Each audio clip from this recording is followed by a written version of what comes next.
Hey guys, it's me, Ethan from the Anna Gaming Network here, and today's video will be on the top 8 most likely DLC characters to be featured in the upcoming season of Dragon Ball FighterZ. First off, I would like to say that Dragon Ball FighterZ first year has been such a awesome experience for a fighting game, especially one for an anime kind of like an anime game. Especially like we don't really get like that kind of caliber of fighting games for the anime community. It's usually just like played like it's like just arena battles and stuff like that. Nothing too serious. It's like the first, not the first, but one of the very like best, in my opinion, if not the best fighting game for an anime game in a very long time, especially for Dragon Ball. I didn't really enjoy Xenoverse that much. Well, I just played the story, but I never could get online. I could never get into the online, the combat.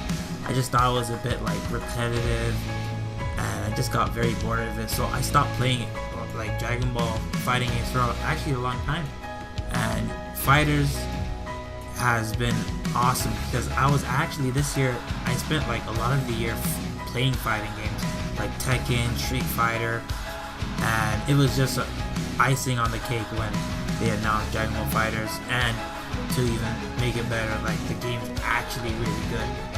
Yeah, there's some balancing issues, but you know, patches, support, like I think those things will get patched.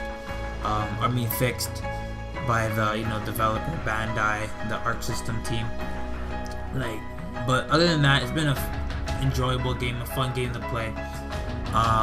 Although I wish the PC, I don't know if this is just me, but the PC like online is pretty like subpar. I like a lot of the games I get are like 5 frames of delay, but I don't know, maybe that's just me and where I live, and but anyways, let's get back to the video and start this top 8 DLC characters that will be featured in the next up and coming season of Dragon Ball FighterZ.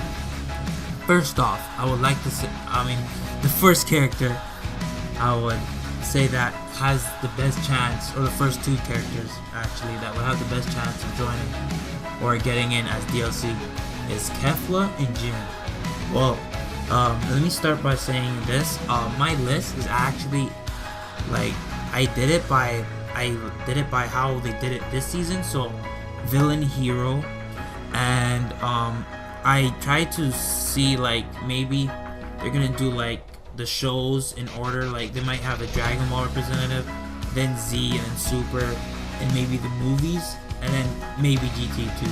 Because actually, like lately, GT's been getting a lot of show. Like the latest Dragon Ball Heroes, Xenoverse, like a lot of Super Saiyan 4, a lot of Dragon Ball GT representation has been shown a lot lately in the Dragon Ball media. So I wouldn't be surprised if GT was in there also, and try to make a whole like the full package and have the whole franchise represent in the game. And yeah, Kefla and Jiren, I see these two very like the highest chance from Super to be featured in as DLC for the next season, because other than I don't see any other like character big enough to fit in these 2 roles for Super. I really didn't like Topo that much, and I don't think the community or Dragon Ball fans really enjoyed his character, or at least compared to these 2. Like Kefla, female Saiyan, fusion, like fits the mold very perfectly and has a nice following. And then Jiren, although I didn't like him as a villain, he's still fan service, eye popping, has the moves, the specials, power-ups, and also you can get the stage. I also want to say this, that I think stages will be more included in the next DLC season. Like maybe we'll get a world tournament stage. I hope they do that. That would be very cool. For the next 2, so this 3 and 4 will be Gogeta and Janemba.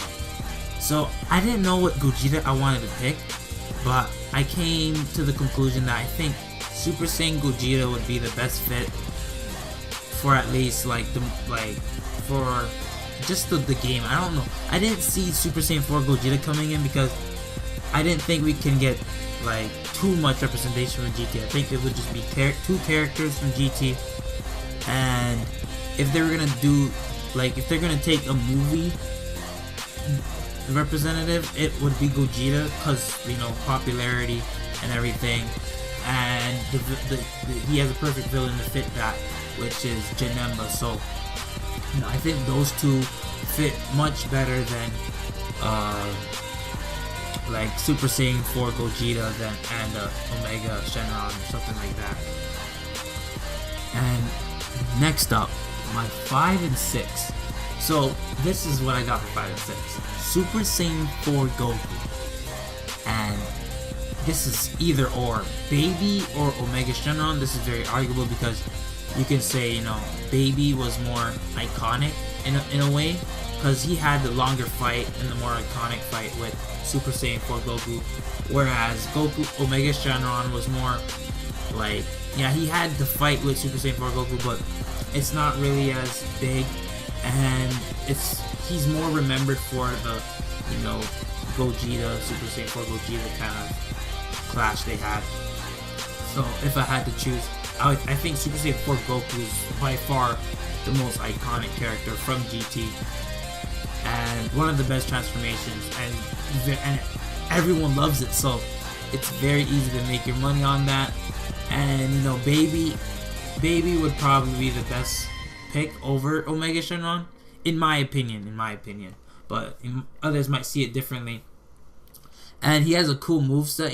You have the I don't know if it's called a Deadly Bomber, but he has that black move he does, the black ball move he has. And you can add some of Vegeta's moves also in there, since he's baby Vegeta, so you can probably add in like a Final Flash or something like that. And I think, yeah, that would be very cool. Or maybe his ultimate could be like Ozaru Baby, which is a very cool idea indeed. And for my final 2, so as I said, right, this top 8 is like looking at like the whole of Dragon Ball, except for the video games and stuff, just the series. And I think Dragon Ball is probably gonna get a representation. I think the best representation for this would be Kid Goku and King Piccolo. My reasons for this being, I think King Piccolo is by far the most recognizable villain from Dragon Ball. Excuse me, sorry. From Dragon Ball. And other than that, like Mercenary Tao is very debatable, I would think. And plus, we need another Namekian would be very cool.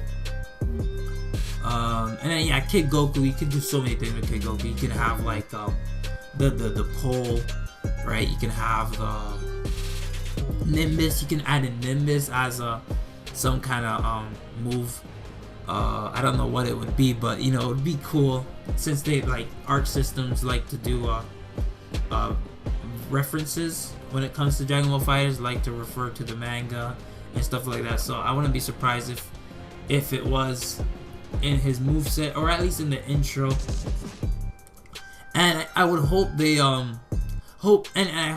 he would play different from the other Gokus. Of course he would have the Kamehameha, but like other than that, I want his normals, mediums, and heavies to be very different, especially because he's a small character. So like, since he's a small character, he should have a different moveset from the other Gokus, whereas the other Gokus are like all the same size, so it's very easy to port the moves or just make them remain the same.